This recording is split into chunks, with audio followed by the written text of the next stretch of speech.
if I were to not show you my view right now, I would be doing a great disservice.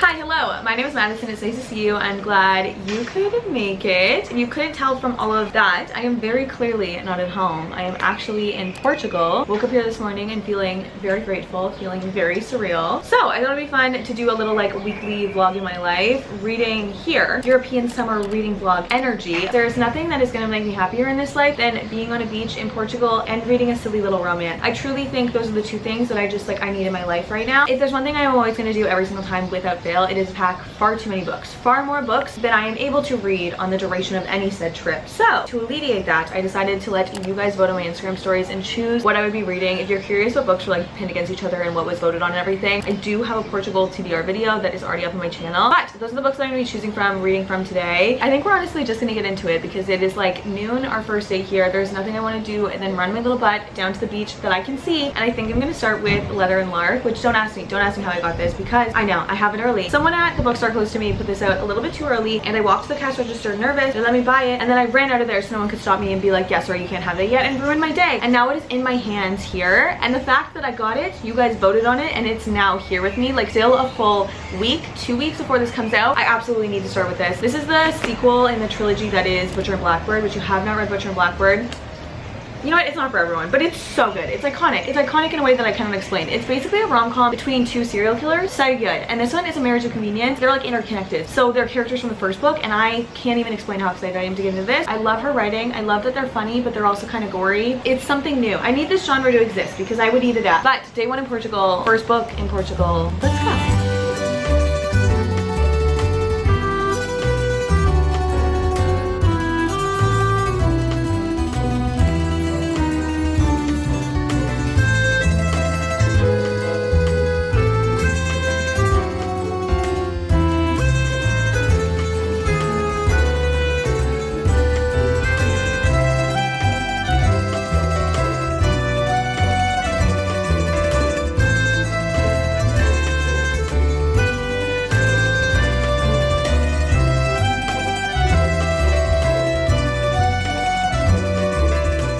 Not get over like literally any of the sunsets here. Like this looks like a computer background. I am just over like 100 pages into Leather and Lark. I'm 107 pages in to be exact. What is with me recently and just like stopping in the middle of a chapter to talk to you guys? I swear I feel like I watch the sun going down and I'm like, I must speak about this book right now. Don't know what that's all about. Initial thought. I mean, to be honest, I'm not fully in there. I feel like I'm a little bit like dazed and still like probably jet lagged and like just confused overall in life. So I feel like not as immersed in it as I think I would like to. Initial impressions so far, not as good as Butcher and Blackbird. Still very good. I really like Lark as a main character, which is Sloane from the first book's best friend. The fact that she also is doing her serial killering and the fact that she only goes after child predators because of what we know that she's gone through. I love her so much. I found it a bit confusing. Butcher and Blackbird, she's like just the friend, and then it wasn't like till later on that she was like, oh yeah, by the way, Sloane doesn't know.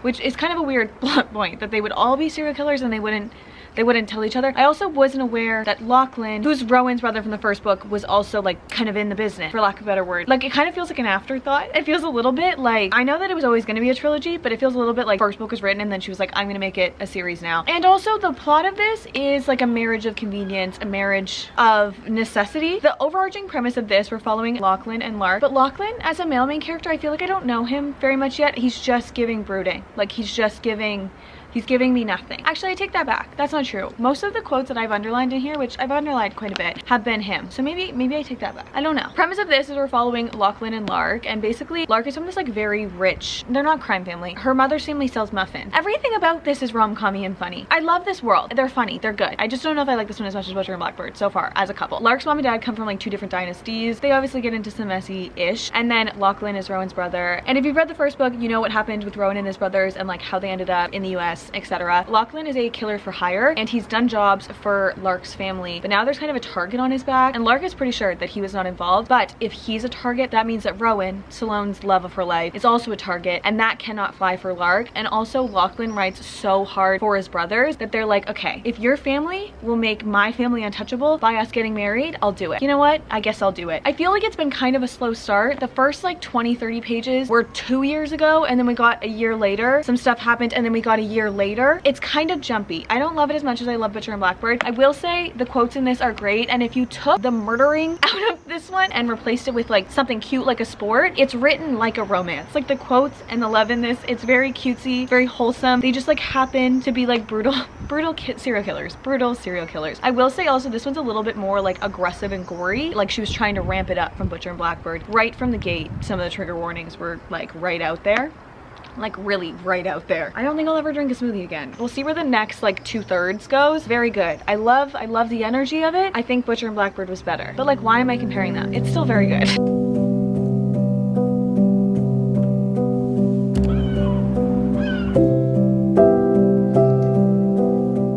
That she makes these relationships in these literal serial killer stories, the die-hard friendship between Salone and Lark is unlike anything else. Like you could copy and paste everything about their relationship except for maybe the like eye gouging part and put it in another book and it would pass as like a very beautiful, heartwarming friendship. I don't know how she does it. This is a genre of its own. Brynn Weaver, you've done something special with these books. I don't know if it's good or if it's bad that I love it as much as I do. I don't know what it says about me. But if this is a guilty pleasure, at least I'm hurting no one.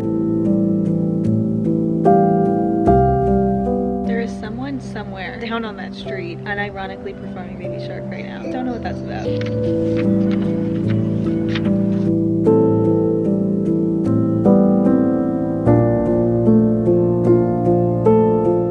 I know I didn't expect Lachlan to look so intently at me as though he's savoring the details of my face and this bittersweet moment. I didn't think I'd see longing hidden away in their dark blue depths. I never imagined he would sweep the end of my high ponytail away from my shoulder and let his fingertips graze my neck, or that he'd lean in slowly. Before his lips pressed to mine in a kiss that blankets my heart with an electric charge, need and denial, heartache and loss, I feel everything as his mouth slants over mine and I drown in his scent of amber and mint. He kisses me like I'm exactly what I am, his key to survival, and I kiss him back as though I'm saying goodbye to something that was never mine in the first place because I'm choosing love, just not my own. You cannot tell me we're reading that and then someone is brutally killed in an epoxy resin incident. The dichotomy that is this book.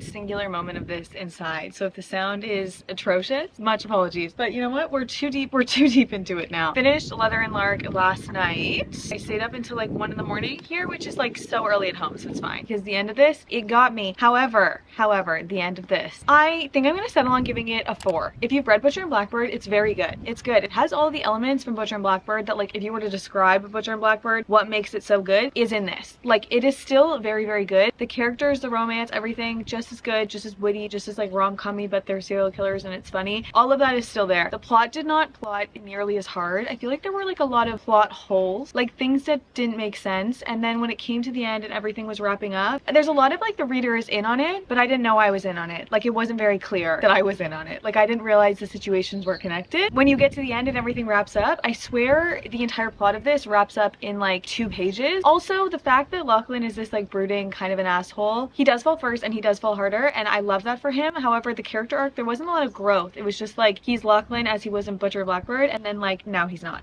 and he's just like a different person. I still really enjoyed it. I annotated a lot of it. The quotes in this were A, iconic, B, hilarious, and C, adorable, which what more could you ask for? The spice in this did a little bit at times make me want to like crawl into my own personal cocoon and just like sleep for 8 years and reevaluate all of my decisions that have wound up to me reading this book. That sounds dramatic. The spice was not for me, but you know what? Spice is so particular and individual. Like, spice is hard to do for everyone, and the spice in this freaks me out a little bit. I would be lying if I said it didn't. It freaks me out a little bit. Everything else about it, very good. I'm gonna settle on giving it a 4. I think Butcher and Blackbird was like truly like a 5-6 star read. This is definitely my second favorite in the trilogy so far. If you've read Butcher and Blackbird, like, definitely read this. Very good book. It's entertaining. It was easy to fly through. It just was not as good as Butcher and Blackbird. I mean, like, and obviously you're comparing them. They're like a different couple in the same universe, in the same series. And if Brynn or anybody in the world could keep writing these serial killer romances, I would appreciate that, and much obliged. Today is the last day that we are in Albufeira, which is like on the Algarve in Portugal. We're heading to Lisbon tomorrow. I am also seeing Taylor tomorrow. Not real, but I think I'm gonna start and go into Throttled. I have absolutely no explanation for why this is the one that I wanted to pick up. It's just calling my name, and I have pretty low expectations for it because I'm pretty sure this is Lauren Asher's first book, or at least it's the first book in her first series that was popular. I'm pretty sure this is her first book, so expectations aren't like through the roof, but Lauren Asher always delivers. Like, she always gives like the cutesy romance vibes that I need, and I could get into some F1 right now. So I think we're gonna start with Throttled. Don't ask me what this is about because at this point in time I don't know. All I know is that the girl's name is Maya and the guy's name is Noah, and I'm assuming he's an F1 driver because that's the whole premise of this series.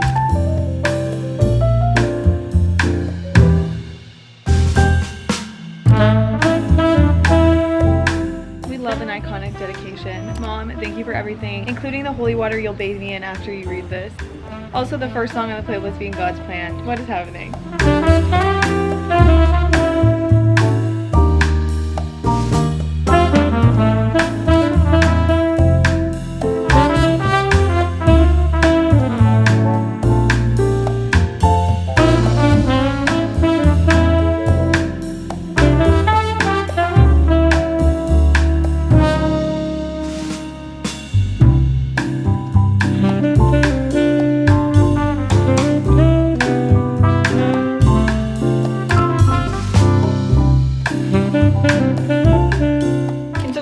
This today and I've read it like on and off like 2 times throughout the day. I'm already 150 pages in to Throttled. Initial thoughts. The whole premise of this is we're basically following Noah and Maya. Noah, who's been this like star F1 driver forever, and in the prologue chapter we watch this race where his rival ends up crashing his car, and it's a whole thing, okay? But now it's 2 years later and that rival is now on his team. They're partners, they kind of have to work together. I still don't totally understand all the F1-ness of this. Am I in it and enjoying it? 100%. Do I understand it? Maybe not totally. However, Santiago is now his teammate, the other person on his team, and they have to find a way to work together, find a way to not hate each other. However, Maya, his sister, is now traveling with him on the circuit for the year, and they have like this immediate connection, attraction, feeling towards each other. Very much sparks fly when we touch energy. Maya just graduated university from the University of Barcelona, and she doesn't totally know what she wants to do with her life, but she's going on this F1 circuit with her brother. She's blogging, she's doing all her YouTube grind, trying to figure out what she wants to do with her life. If you were to take F1 out of this book, there would be no plot, there would be no character, there would be nothing. So far, the F1-ness of this, like, I'm really in it. I'm in the story. Like, it's a very easy, enjoyable read. It's good. But if you were to take the F1 background of this out of the book, there would be nothing. All this book has been, apart from the story that is them going through the circuits of the places in the F1, so like them traveling around, doing different races, winning and losing. Each chapter feels like they're in a different place, and every single time we just get like light grazes and like, oh, I'm so attracted to him but I can't do anything about it, and him being like, I'm so attracted to her but I can't do anything about it, and they don't talk about it to each other. Like, it's just a lot of like, I want to but I can't. That's all we're getting so far. I'm like 150 pages in, basically almost halfway. I feel like things are gonna like start to happen now, but if you took the F1 out of this at this point, nothing has happened. Nothing has happened. It's fine. It's enjoyable. It's an easy read. I feel like because of how like well thought out the F1 part of this plot is, it's very easy to follow along. Like, I feel like I'm in the races with them. Like, it's a very good background for a plot because the actual plot of them trying to win and like going through the race over the year is interesting. Like, it's interesting to see how things are going to shake out. I feel like I'm as attached to who's gonna win as I am to the characters in general, so it's good. It's enjoyable. I've read literally all that I've read in like 1 or 2 sittings throughout the day in like not that much time. It's a very easy, light read. I just feel like we're not getting a lot from them at this point. Like, the romance is really light. We're getting sprinkles, not even crumbs, just like sprinkles, okay? In true Lauren Asher nature, the man in this is like slightly insufferable, but then you get his point of view and you're like, I get it, you have your trauma, like, I forgive you. She does book boyfriends like nobody else. They're just like reliable. They always have a little bit of like a tough exterior and they're kind of assholes, but then you get their POVs and you see how they're feeling and why they act the way they do, and you're like, okay, I forgive you, and I want Maya to forgive you. It's giving what it needs to give. It's giving very much he's gonna fall first, he's gonna fall much harder, as he should. We'll see where it goes from here. I definitely want to continue on with the series. I love her writing. It's very like easy and enjoyable to read, and the F1 in this is like much more intriguing than I thought it was gonna be. Much better than I thought it was gonna be. I thought it was just gonna be a backdrop, not like the plot, but it's a character in this. It's probably the main character.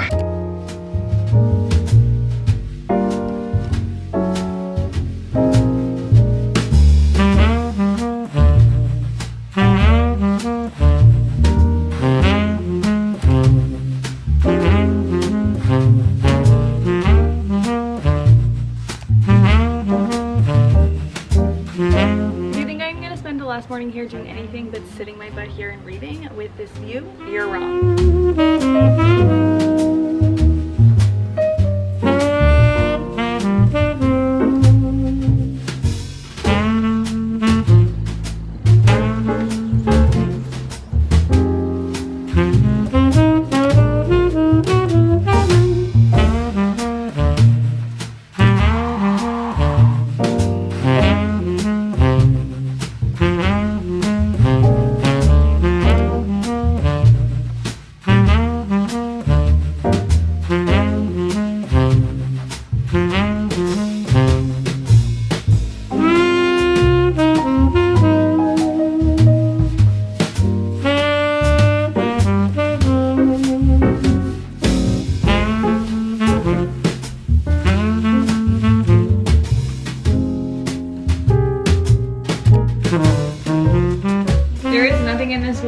better than the teeny tiny balcony in a European city. You cannot convince me otherwise. Just finished Throttled by Lauren Asher. A lot has happened since the last time that I talked to you guys. Yesterday afternoon-ish, we left Albufeira and we came to Lisbon, and last night was the Eras tour. I did not bring my camera. It was honestly just like, I wanted it to be like a cute memory between me and my mom. Like, it feels like it's been a long time since we've been able to like do something like that. Honestly, I can't have imagined doing it with anyone else because nobody knows the words to Taylor Swift songs like me and my mom do. And honestly, I was shocked by how many she did know. I definitely did cry. It definitely was amazing. Don't get me wrong, I am very much so on Swiftie TikTok. Like, I am very deep in the Swiftie TikTok lore. Like, I have seen 99% of this tour through TikTok already, and it was so much better than I was expecting. I don't know if I wasn't imagining it big enough or something, but it was so much better than I was expecting. Also, the surprise songs that we got night 2 in Lisbon, I told my mom the day that she took Long Live out the set list, and when we heard that as the essentially 4th surprise song, tears were shed, tears were shed. That was my childhood song growing up. Like, I sing that song with my little guitar at camp multiple times. That being said, I feel like I woke up a shell of a human, like exhausted. I'm surprised I have as much of a voice as I do. I thought for sure I would have lost it. I ended up spending this morning in bed, and I ended up finishing Throttled by Lauren Asher. Honestly, let me just be so honest. It's fine. It's fine. If you took the F1 out of this, it would be like a 2-star. However, the F1-ness. There's a plot. The plot is plotting. I was hoping that when we got like to the second half, when I was like in the first half of the book, I was kind of complaining about the fact that they were just like kept being like, oh, I want to talk to him, but I can't, or I want to touch her, but I can't, blah, blah, blah. Slow burn, pining energy. That was better than what I think we got in the second half. In the second half, I feel like we were introduced problems and they were immediately solved. Something that would be the driver of the whole plot, like why someone would be upset about something, and then we get there and they're like, oh, no, it's fine, I don't care. And it's like, okay, so the whole premise of this book was leading up to a conflict. Every conflict was resolved too quickly. The romance part of this is just fine. It reads like her first book. It's not bad, it's good. I think I'm gonna give it a 3.75. I think that's what it deserved, if I'm honest. For me, I could see how people could get really lost in this. I just like wasn't that attached to the characters. I didn't feel like anybody was overly developed. It reads very well. The F1 of this was very interesting. If the F1 plot was not there, I don't think I could have stayed in there for so long. The romance didn't hook me necessarily. It wasn't bad, it wasn't great. It was literally just good, just fine. I'm gonna settle on a 3.75. The romance itself is like a 2 or 3. F1-ness, I really liked it. It gave you plot. It gave you like something that you were like trying to go with them on and solve, and not solve.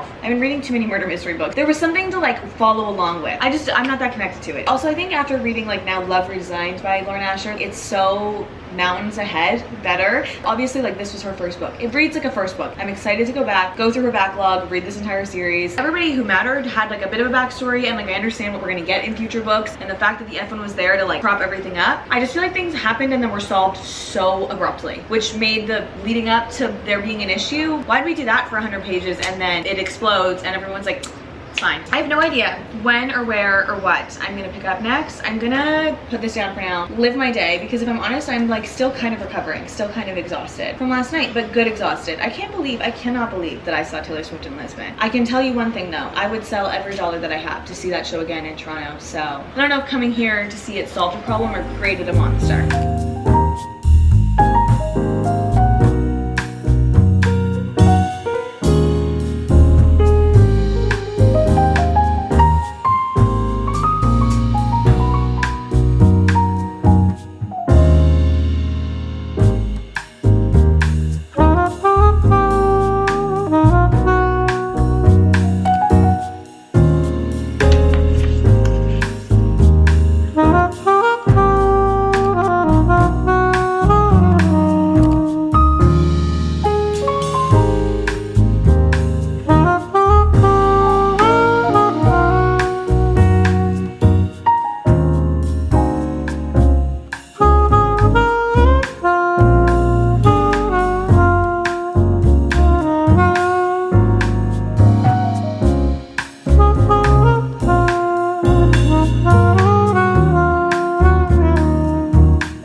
literally so fast, but it is in fact our very last day in Lisbon, our very last day in Portugal, which means we are flying back to Toronto tomorrow morning. I did end up picking up Before I Let Go by Kennedy Ryan last night. I honestly have had not that much time to read here. Obviously being in a city versus like on the beach, there's like, I'm doing a lot more like walking than I am like sitting and looking at things and reading. You know what I mean? Does that make sense? So I'm only like 83 pages into this. Loving what I'm reading so far. I'm loving the writing in this, and it's like really drawing you in like right from the gate. I kind of knew what it was about going in. I knew that we were following a married couple and it's about them co-parenting, co-owning their business together, and then like seeing if there's a chance that they could try again and if it would be as good the second time around or if it'd be even better. It has so much more emotional depth than that synopsis is giving it credit for. Right from the gate, the reasons that we are learning that they got divorced and like the love that is still there, and like it reads very realistic in a sad way so far. Like I have no idea where it's gonna go. The way that she writes our female main character like experiencing joy and happiness again after coming out of being in such a depressive rut, and how she describes feeling her depression is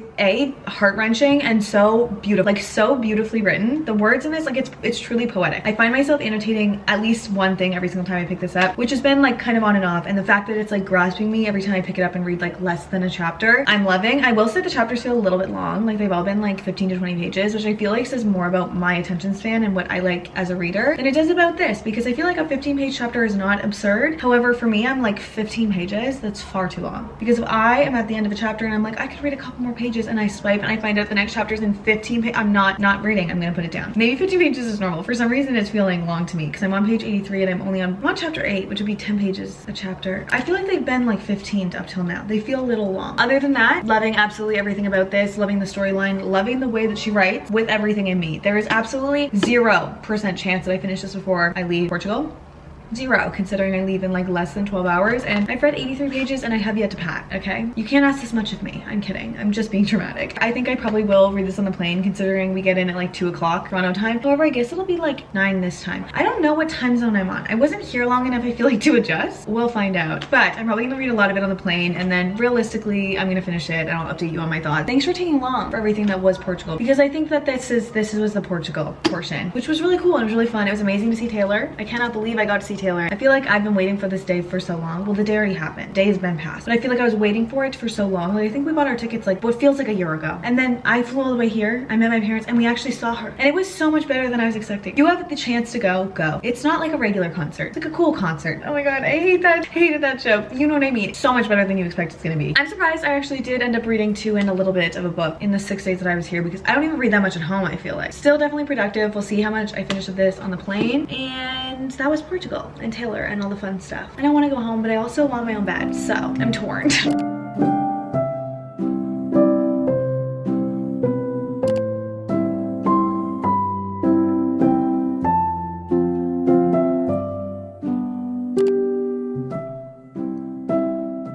Hello from the other side of the ocean.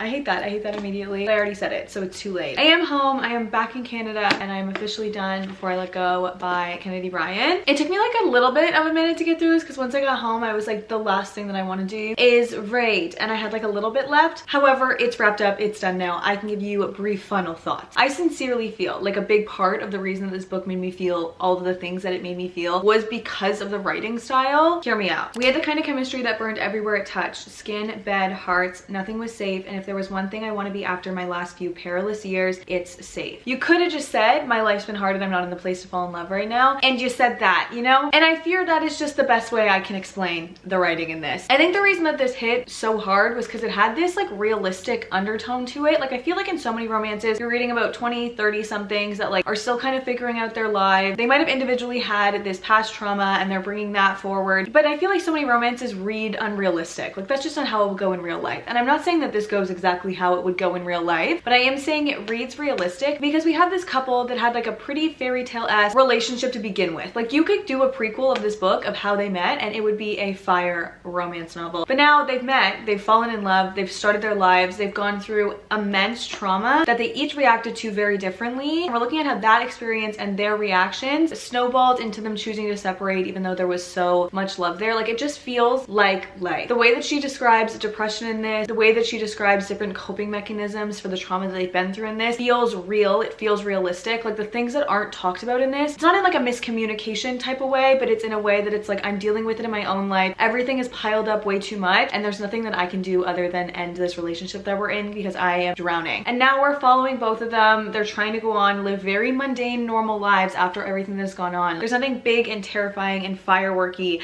about everything in this book. It reads like a very typical small town. Anybody in your neighborhood could be going through something like this very similarly, but it's the exploration of the emotions. It's the exploration of this option of second chance. It's this exploration of the family dynamic and everything that makes it so good and so beautiful. I finished this a little bit ago and I honestly haven't settled on a rating. Like in my core, part of me feels like it really was a 5-star. Like I did get 5-star feelings, but there were a lot of times that it felt really long. It's somewhere between like a 4.5 and a 5, somewhere in there. I'm excited for the second book to come out. I'm pretty sure the second one might come out. It might be already out. I should check on that. However, if you were looking for that like little extra bit of emotional depth, I think this book would be for you. I say that a lot about Abby Jimenez. Like it's like a typical rom-com just with this like added layer of emotional depth and emotion. This didn't feel like Abby Jimenez. This felt like more emotionally driven. This was less rom-com and more typical literary fiction romance energy. And I feel like those are the most parallels I can make to recommend this book to someone. This video kind of turned into reading very different genres of the romance genre, and I'm not mad at it because I love a little bit of variety while also all being romance. I don't know, it hit the mark. I was never once bored. Maybe not totally entertained, but never not once bored. Never once not bored. Never not bored. That's what I want to say. And on that note, I hope to see you guys in the next video. Love you.